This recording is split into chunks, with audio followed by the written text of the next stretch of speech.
We have to start with what just happened over the past 62 minutes on The View. And it's not even one of my wacky View clips for you where we just make fun of Sunny or Joy. I mean, we love those.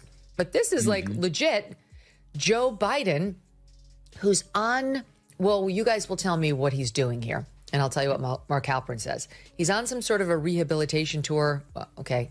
Anyway, he goes on to The View, and it wasn't rehabilitative at all. What happens when Joe Biden stumbles his way through another scripted disaster and the ladies on The View nod along like it's totally normal? You get a comedy of errors, and Megyn Kelly came in swinging.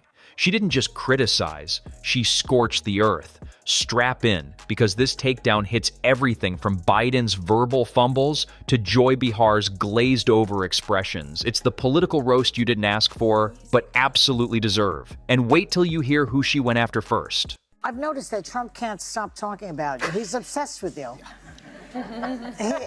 As of late April, he had mentioned you and your family and your administration at least 580 times. We're talking shrink land now, because, you know, when you're obsessed with somebody, you have to look in yourself and say, what is going on here? And at his Trump's cabinet meeting last week, your name was invoked 52 times, and he blamed you for the economic mess that his tariffs are causing. Why is he so fixated on you and blaming you for everything? I beat him. It was your run-of-the-mill Tuesday, birds chirping, coffee percolating, and somewhere on live TV, Whoopi Goldberg was once again waging war on logic. Enter Joe Biden, the legend, the gaffe machine, the human cue card reader. Naturally, The View thought this was the perfect occasion to dust off the set plants, giggle like a busted sitcom track, and act like everything was totally under control, even as the whole interview went down like a flaming zeppelin in slow motion. Here's a little bit more. Speaking of those around him who covered up his infirmity, or at least that's where my mind went, Dr. Jill was there too, and as usual, came to the rescue. Watch SOT 38. What is your response to these allegations, or are these sources wrong? They are wrong.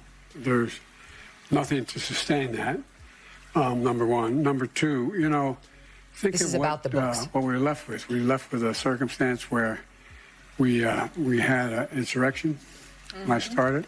The people who wrote those books were not in the White House with us, and they didn't see how hard Joe worked every single day. Joe worked really hard. I think he was a great president. She says none of these people writing the books worked for us.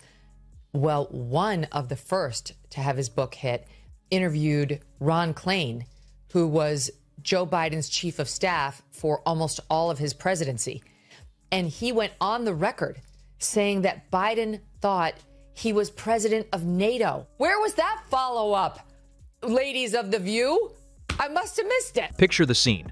Biden shuffles onto the set like a bewildered uncle who accidentally walked into a talent show for teens. The View's hosts erupt in applause, so painfully staged, you could practically hear their contracts muttering, "Just smile and nod." This was meant to be a feel-good presidential cameo. Instead, we got a mashup of retirement home karaoke and low-budget sketch comedy, all topped with a thick glaze of denial strong enough to straighten Joy Bihar's hair without heat. I mean, he could barely spit it out. And he threw that one out there too. My goodness. He and Obama are two peas in a pod on this. Sexism and racism, if you didn't vote for her. That's obviously what she thinks too. But the nerve of this guy of all people to come out and say that's why she lost. Yeah, I mean, here's the deal, Megyn. You know they're putting him out there to provide proof of life because a lot of people are wondering. They hadn't seen him in a while. But at some point in every person's life, you go from rehab to palliative care. And he is definitely in the palliative care category right now. But don't worry. America's reigning queen of cutting commentary, Megyn Kelly, was watching the glitter-glazed disaster unfold like a hawk eyeing a yard sale. And she wasn't just unimpressed, she was incinerating.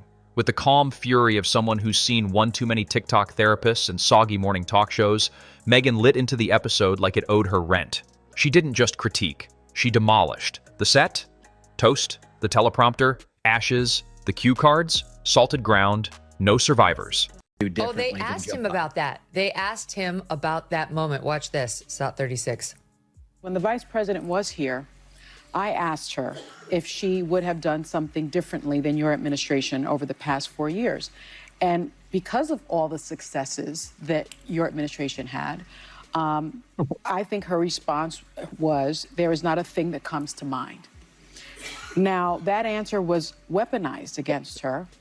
And there has been some reporting that you encouraged her. Because let's be real.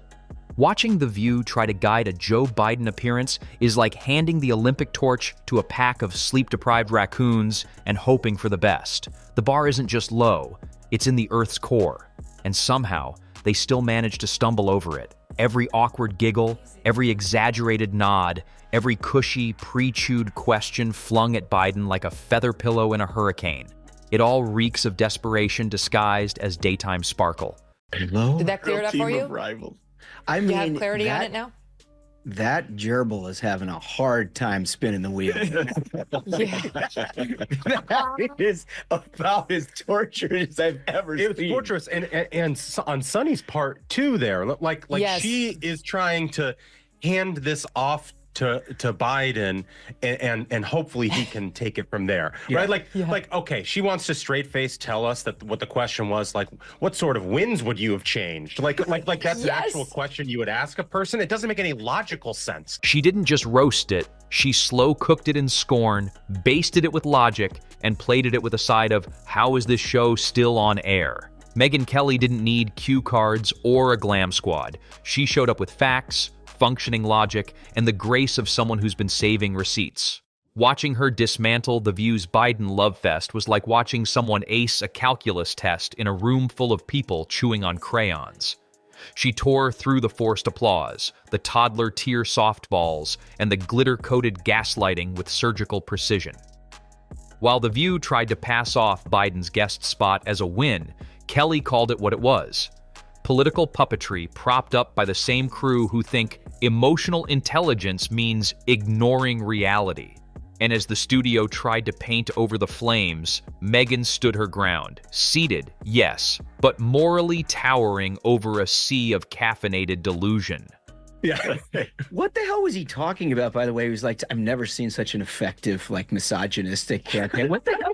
Like, that's actually a first take. I mean, I know that Democrats say, well, it's because the country is misogynistic and racist and all those things. But, like, he's pointing the finger basically at the Trump campaign, saying that they had, like, this. Well, I mean, if you go back to, like, the ad slate of the messaging matrix that the Trump administration put together in the course of that campaign, it was immigration, it was crime, it was the horrible economy.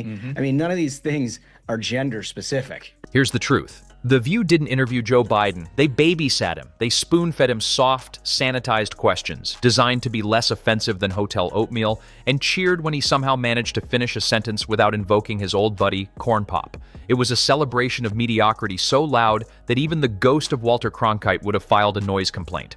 Meanwhile, Megyn Kelly came in swinging like she was preparing for a heavyweight match against gaslighting. Her commentary wasn't just biting. It had teeth, claws, and an all-out vendetta against every poorly concealed cue card behind the cameras. She called out the ridiculous spectacle, pointing out how the View hosts pretended everything was fine during Biden's malfunctioning speech parade, like watching a family try to pretend their Thanksgiving turkey didn't just explode in the oven. This wasn't journalism, it was fan fiction, written by a committee of people sitting in group therapy, holding hands, and wishing for a reality where Biden was coherent, the economy was thriving, and their show still mattered. Spoiler alert, none of that happened. It was so insane the way that she's like beyond effusive of being like, so here's the thing. Because of your record of tremendous successes, dear leader. Like, what? Are you asking him a question? Like, Joe Biden, tell us your greatest weakness. And you know what? You know what's so amazing? You know? What's so amazing about it, you guys, is that, so here she's like, I am not going to make the same mistake twice. You know, I already fucked up Kamala Harris's run for the office. And I am not going to do anything to undermine this guy. So I'm just going to give him the answer in the question. Like, you know, and so she declined to distinguish any of her policies from all the ones that you did so successfully. What's your reaction to that? Right? So she's trying to give him the softball like that. And then He has no idea what she has said. So what did Megyn do with all this? She dismantled it like a reality TV judge watching someone try to bake a cake with mayonnaise and prayer. She tore apart the faux empowerment, the choreographed chuckles, and the shocked gasps whenever Biden forgot who he was speaking to. And then, for good measure, she set it all on fire. The best part? Megyn wasn't even angry. She was surgical, clinical, like a classy executioner in a three-piece suit explaining your sentence before pressing the button. Her commentary sliced through the smug aura of The View like a steak knife through tofu. And she didn't stop at the performance. No, she went straight for the throat of the entire premise of the show. Because let's be honest, The View isn't really a talk show. It's more like a group hallucination sponsored by reheated liberal talking points and unchecked egos. Every episode is a masterclass in cognitive dissonance, where logical fallacies breed and die. Megyn had no time for that. She pointed out the obvious. When you platform an ex-president who can barely string together basic sentences and then pretend he's delivering the Gettysburg Address, you're not doing journalism. You're doing interpretive fiction, and not the fun kind. More like the kind scribbled on cocktail napkins after a 3-day bender. Interviewing for a job as a cameraman, but we are beyond happy to have you here today for a lot of different reasons. But my question is, how are you? How you doing? Well, I'm well. The family's well, thank God. Things are moving along, and we're getting squared away, trying to figure out what the most significant and consequential role I can play consistent with what I've done in the past. And it wasn't just Biden's performance Megyn dissected, it was the hosts themselves. Whoopi Goldberg, now functioning solely as a spiritual medium for delusion, nodded along to Biden's incoherent tangents as if receiving divine wisdom through a clogged earbud. Megyn compared it to a church revival led by a malfunctioning animatronic. Just when you thought it couldn't spiral further into absurdist performance art, there was Sunny. Her expressions flickered between concerned citizen and law school PowerPoint fatigue. Megyn pointed out that Sunny's idea of journalistic integrity looked like it came from a fortune cookie run over by a Prius. The mental gymnastics Sunny performed to justify Biden's fourth self-contradiction in 2 minutes were so intense, you half expected her to emerge with an Olympic medal and a chiropractor. Then came Alyssa, the human LinkedIn profile, nodding solemnly, like she was auditioning to be the voice of reason in a house full of talking toasters. Megyn called it what it was, a group therapy session for people allergic to honesty, with Alyssa playing the role of the intern desperately trying to remember everyone's name. Each of her comments landed with the impact of a Post-it note being tossed into a hurricane, unnoticed and irrelevant. But Megyn wasn't just irritated, she was in awe, like watching a cult documentary unfold in real time, only with less conviction and more bronzer. She pointed out that if political denial were a sport, the ladies of The View would have swept the Olympics, the Paralympics, and probably the Puppy Bowl. The energy they expended explaining why Biden blinking slowly wasn't cause for alarm could have powered the entire eastern seaboard during a blackout. And then, of course, came the wardrobe choices. Megyn didn't hold back. She couldn't help but mention how the host dressed like someone had raided a discount cruise ship costume trunk in the dark. Every outfit screamed, "I'm relevant," while whispering, "I've lost a bet." Megyn had a particularly delightful jab about how their fashion decisions seemed inspired by Pinterest boards created by people who think sequins are a personality trait. And if that weren't enough, she even dissected their table arrangement. Yes, the literal table. Megyn joked that it looked less like a talk show setup and more like a high-stakes roundtable where the hosts were about to vote on which color of denial they'd wear next week. That hot mess that they air in the mornings, called The View, had to issue not 1, not 2, not 3, but 4 corrections, legal corrections, 4 legal notes. We only have 3 of them on camera. Not to mention what they did at that debate, where once again, they tried to fact check only one side, and then when their fact checks got fact checked, they cowered. They cowered in fear. I mean, this is a pattern with them. The physical formation of the set screamed diplomacy, while the conversation itself smacked of an infomercial for the world's most confused political party. You could tell Megyn was having the time of her life dismantling it all. She didn't so much critique The View as she performed an autopsy on it while twirling with jazz hands. Every observation came with a side of snark and just enough exasperation to show that she was genuinely baffled by how this show still exists outside of satire.